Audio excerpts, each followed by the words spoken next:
সময়কে কখনো টাকা দিয়ে কেনা যায় না। কথায় আছে, time and tide wait for none. এই জগতের সবচেয়ে গুরুত্বপূর্ণ, শক্তিশালী ও সবচেয়ে দ্রুত অদ্ভুত জিনিস হলো সময়। জীবন ও সময় পৃথিবীর শ্রেষ্ঠ শিক্ষক। জীবন শেখায় সময়কে ভালোভাবে ব্যবহার করতে, সময় শেখায় জীবনের মূল্য দিতে। সময় হলো পৃথিবীর শ্রেষ্ঠ আন্ডাররেটেড এবং অপরিবর্তনীয় বিষয়গুলোর মধ্যে একটি। আমরা সময়কে যেমনভাবে দেখি, বাস্তবে এটি তার চেয়েও অনেক বেশি গুরুত্বপূর্ণ।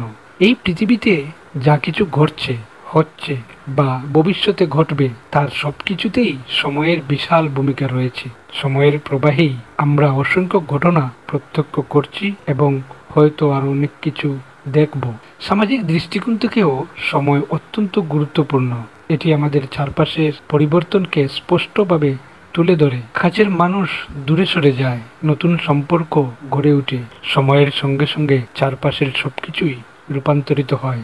সময়ের ধারায় আমরা শৈশব থেকে বড় হই, তারপর প্রাপ্তবয়স্ক হই, শেষমেশ বার্ধক্যের দ্বারপ্রান্তে পৌঁছে যাই এবং একসময় জীবনের শেষ অধ্যায়ে প্রবেশ করি। সময় একই সঙ্গে অত্যন্ত সুন্দর, আবার কখনো ভয়ঙ্কর। সময় আসলে নদীর স্রোতের মতো প্রবাহমান।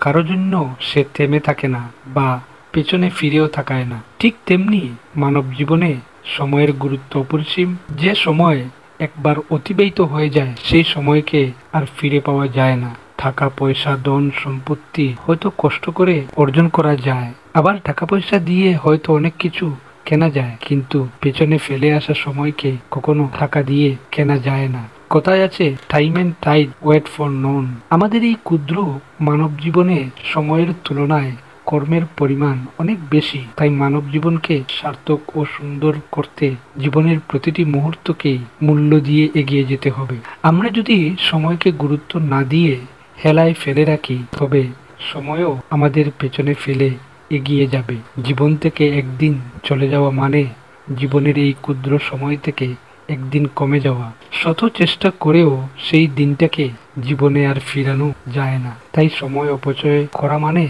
জীবনের সময়গুলোকে একটু একটু করে নষ্ট করে দেওয়া। আর অপচয়ের পরিমাণ যে কি ভয়াবহ, আমরা কম বেশি সকলেই বুঝতে পারি। সময় পরিবর্তনশীল। সময়ের চাকা আসলে গোল। আজ ভালো সময় যাচ্ছে, কাল খারাপও হতে পারে, আবার তার উল্টোও হতে পারে। তাই যে সময় চলে গেছে তার কথা না ভেবে বর্তমানে যে সময় আমাদের কাছে আছে তাকে সুন্দর করে কাজে লাগিয়ে ভবিষ্যতের সময়কে ভালো করার লক্ষ্যে এগিয়ে গেলেই জীবনে ভালো সময় আসবে।